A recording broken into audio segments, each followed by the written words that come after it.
পৃথিবীর মানুষ কত স্বার্থপর। আমার প্রতিবেশী একজন আমার দোকানে থাকতো।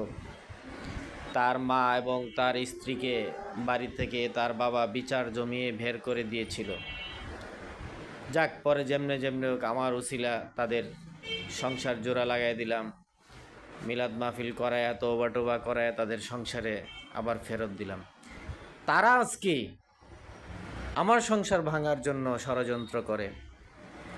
আমার দোকানে চুরি হয়েছে, চোর তার নাম বলেছে। গ্রামে যে আমি বলছি, আমি তো আর তাকে চোর বলি নাই, চোরে তার নাম বলেছে। এইভাবে তাকে আমি স্যাক্রিফাইস করে বাঁচিয়ে দিলাম।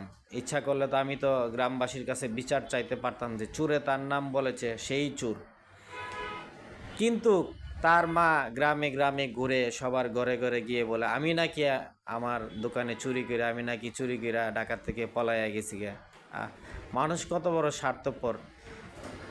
চোরের আমি বাঁচাইলাম, এই জন্য আজকে চোরের অপবাদ আমাকে দিতে হয়। এই জন্য কোনোদিন চোরকে স্যাক্রিফাইস করতে না। হে আমার টিকটকের ভাইয়েরা, চোরকে চোরের মতোই ব্যবহার করবেন, চোরকে কখনো বন্ধু ভাববেন না। চোরকে বন্ধু ভেবে আজকে আমার আপন ভাইয়ের কাছে বলে আমি নাকি ঢাকার থেকে চুরি করে পালিয়ে গেছি। তারা কেমন চোর এবার চিন্তা করেন।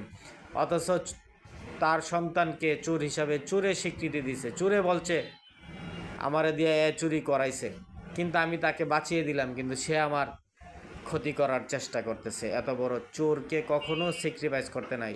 চোরকে চোরের সম্মান দিবেন, ভালো মানুষকে ভালো মানুষের সম্মান দিবেন, বদমাইশকে বদমাইশের সম্মান দিবেন, ভালো মানুষকে সালাম দিবেন। এইভাবেই চলবেন সমাজে, তাহলে সঠিকভাবে চলতে পারবেন।